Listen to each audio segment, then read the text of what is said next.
Do you get frustrated when your FIFA Ultimate Team player shoots like that? Well, I do, as you can see. But luckily, I found the guys at Foot Helper who helped me not to make my players shoot like absolute Josh McGinnises. And they can help you as well. If you want your weekend league games doing for you, if you want a bit of guidance, if you want some tips and tricks, you can, ask those to do it for a price, and you can get a discount if you use my code OldGrandpaJoe at checkout for 20% off your order. Right, hello everybody, and welcome to the preview for Hull City versus Peterborough United on Saturday, the 24th of October, kicking off at 3 p.m. at the KCOM Stadium. I was on BBC Radio Humberside today talking about the hospitality package for members, and I discussed my thoughts on it. Spoiler alert, in case you didn't hear it, it was the breakfast show this morning with Kofi Smiles, top bloke, that the thoughts were very negative. I personally do not see the point in wasting your team card points when you could be getting merchandise, kits, training wear, things like that. With those points, why have you paid to have food, drink, and watch football on a screen in a restaurant that's at the ground, and you can't even watch the game when you could do all that at home? I said on Radio Humberside, quote, get a Domino's or cook something yourself. Invite a few friends around, because we can still do the rule of six. And sit down, do whatever. Watch the football. But anyway, that's just me. We'll get cracking then, because I've waffled enough already. And we're going to start, as we always do, with the team news, where Louis Coyle will be missing for 4 to 6 weeks with a shoulder ligament injury. Coyle went down twice within the first half an hour of Hull City's 1-0 win over AFC Wimbledon before being replaced by Josh Emmanuel. Jordi Device returns after a 2-game absence with illness. Mallik Wilks looks likely to return to the starting 11 after starting the AFC Wimbledon fixture on the bench due to a stomach bug that he has now recovered from. James Scott remains absent with an ankle injury. In terms of ref watch, don't have a clue who they are at time of recording, not been announced. If during the Premier Live chat I know who they are, I'll put it as a pinned comment and in the live chat so you can get the deets. In terms of stats then, Hull City had 11 shots against AFC Wimbledon. Hull City had 53% of possession. Reece Burke made the most passes of any player in black and amber, 52. Greg Docherty, Jacob Greaves, Josh McGuinness, King Lewis Potter and Tom Eaves all had 1 shot on target each. And in total, City made 376 passes in the game. What do I think then? Greaves should keep his place even now Jordi Device has returned. We need to start taking our chances better. It would be so typical City to now either batter Peterborough about 4-0 or lose by the same scoreline. Get well soon, Louis Coyle. And a message to Louis Coyle's brother Tommy. Get him in the gym and build up that shoulder strength. In Tommy's profession, all the strength comes from the stance and it comes from the shoulder and the arm. He's a boxer. So build that strength up. Build it. Build it. In terms of head-to-head battles then, as you can see there, I have predicted Jacob Greaves to remain in the Hull City team, and he is going to have to, defend from Johnson Clark-Harris, who I believe is the league's top scorer. Peterborough's Ivan Toney replacement is following in his footsteps, and Josh McGuinness will have to get past Mark Beavers, the Peterborough captain, if he wants to stick the ball in the back of the net and get us some goals. In terms of the opposite view then, we've got one this week, and we are joined by Peterborough fan Cape United. Hello everyone, how you doing? My name's Caiden from Cape United, and today Joe's kindly asked me to give a little bit of a preview for you about Posh's recent form, how we're doing, how we've started off the season, and yeah, just a little bit about the Posh. So in my opinion, Posh have done quite well this season. We started the season off with a 2-0 loss to Accrington, weren't a very good result.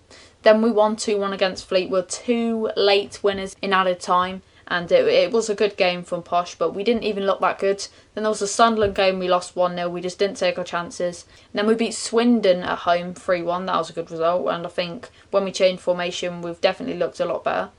Northampton, 2-0 win at our rivals, the Cobblers.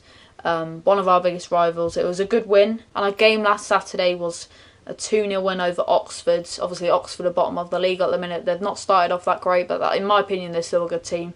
And we beat them comfortably. Now on Tuesday night, our most recent game, we won 1-0 against Wigan Athletic. In my opinion, we did deserve the win, but we were very lucky to hold on to that 1-0 win. And yeah, that's a bit of our recent form in the league. So now Joe's asked me to talk a bit about Posh's signings and sales. So first off, we'll start with Posh's sales. We've sold Ivan Toney for, I think it was 5 million, rising up to 10 million with add-ons. A lot of money. Obviously, that's only if Brentford get to the Premier League, but I think he can do it. He's already scored, I think, 4 goals already for Brentford. He looks really good, and I've seen him, and he looks a really good player, Ivan Toney. I think that was one of the only players who actually sold for some cash. Other than that, we've released a few players, but other than that, we've not really sold anyone else. So the players that we've signed Ryan Broom, we've signed Sammy Smodix, we've signed Johnson Clark-Harris, we've spent a lot of money this summer.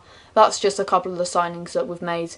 We've made a lot, and we've spent the money in the right areas, and in my opinion, hopefully we'll get promoted this season with the signings that we made and with how we've been doing recently. We're currently 4th in the league, and yeah. So in my opinion, the best player at the Posh is probably Nathan Thompson, or the best player recently anyway, at the start of the season. He has been really good. We originally started him at right back when he came to the club. He left Portsmouth because he said he could play in the Championship. Unfortunately, he couldn't play in the Championship because no one really wanted him from the Championship. But he came to the Posh. He's done really well for us. As I said, he started at right back. We moved him to centre back, and he's looked really good at centre back. Now, finally, Joe's asked me to give my score prediction. In my opinion, I think it will be a 2-2 draw. I think it will be a high-scoring game. I'm looking forward to it. We're playing away at your place. I'm really looking forward to it. Hopefully we can get a win, but just being realistic, I would say a 2-2 draw. You're top of the league at the minute. You're doing quite well, other than a lose against Fleetwood. But yeah, you've started the season off quite well, and I think there will be a draw. So a massive thank you to Joe for letting me on his channel. Thank you for watching, and I hope you all enjoy your weekend. Right, thank you very, very much to our friends over at Cape United for doing that one. Top bloke. Well, not even a bloke. Top kid. You are, mate. Keep it up. He's doing very well on YouTube. So get him some more subs and Twitter followers. Links are all down in the description. Anyway, on to current form then. We are pretty much immaculate. The 4-1 defeat to Fleetwood aside. And as for Peterborough, 5 in a row. Very, very good form that Peterborough are in. So they're going to be hard to stop. They've got the momentum. But if we go onto the league table, we are top of the league. We're top of the league. We are Hull City. We're top of the league. We're top for a reason. We're top for a reason. But Peterborough are going to be hard to stop.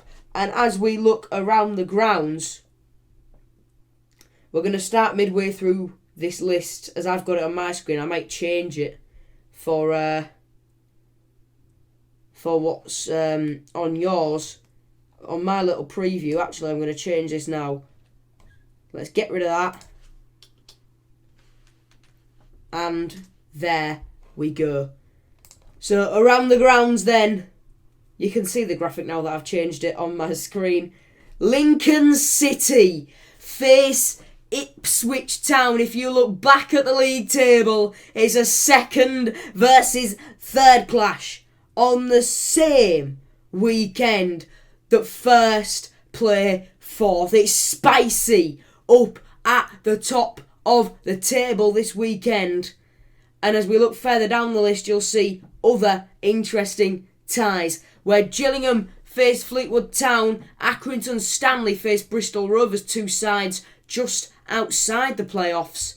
Shrewsbury Town face Rochdale, and Doncaster Rovers, who have now crept into the playoffs having beaten Ipswich 4-1, face Crewe Alexandra. Sunderland face Portsmouth, Sunderland in 5th place, trying to sustain the playoff spot, and if results go their way, they could creep up into the top 2 this weekend. Portsmouth trying to break into the playoffs. Oxford United face Swindon Town, Northampton Town face Charlton Athletic, Wigan Athletic face Plymouth Argyle, Burton Albion welcome AFC Wimbledon, and Blackpool welcome MK Dons to the seaside. On to shared shirts now then, and I've got plenty to pick from, and I chose this absolute of a man that is Marcus Maddison. There's a reason Darren McAntony don't like him. There's a reason he didn't really endear himself to the City fans that much either. But we're not here to talk about his personality and his love for ridiculous tattoos all over his body. Marcus Maddison for Peterborough between 2014 and 2020. In 212 games, he scored 52 goals and was very good in League One. He fell out of favour at Peterborough and went on loan to us at the start of this calendar year, and in 7 games scored 1 goal and was largely ineffective. Now he's at Charlton Athletic. They've got a good player, but if they go back up, he's going to be absolutely tripe again. Guaranteed. Anyway, on to my predicted 11 now then. Matt Ingram will keep his place in goal. Well deserved. Mr. Clean Sheet. He loves it. He loves it. Josh Emmanuel comes in for Louis Coyle at right back. With Coyle's injury, Emmanuel, he was only being rested. He would have come back in anyway, but he has to play. Now, with Jacob Greaves still keeping his place at centre-back alongside Reece, Burke, and at left-back, it's Callum Elder. Just in front of that back four then, Richie Smallwood, the captain, is part of a central midfield trio with George Honeyman and Greg Doherty. It's Mallik Wilks on the right, coming back in for Hakiba Delican. Keane Lewis Potter on the left, our goal scorer last time out, and Josh McGuinness leads the line. And on that note then, let's have a look at the substitutes, who are George Long, Jordi Device, Tom Eves, Alfie Jones, Hakiba Delican, Regan SLATER, and Thomas Mayer as well. There is the team, in case you don't know what they look like. There's a reason that there's picture identification on the player individual graphics, and that is the team laid out on the pitch. It's a good team. It's a good team, but can it get the win? Can it get the win? That is the question. I believe it can. 2-1 win to the Tigers. It's going to be hard. Peterborough will be the first team to score at the KCOM Stadium in the league this season, but I believe we will have enough with Mallik and Emmanuel down that right hand side. I forgot to put that in what Joe thinks, but without them down the right hand side, we look dead. Yeah, that's it. Thank you very much for watching the preview. I'll see you later, everyone. Bye bye.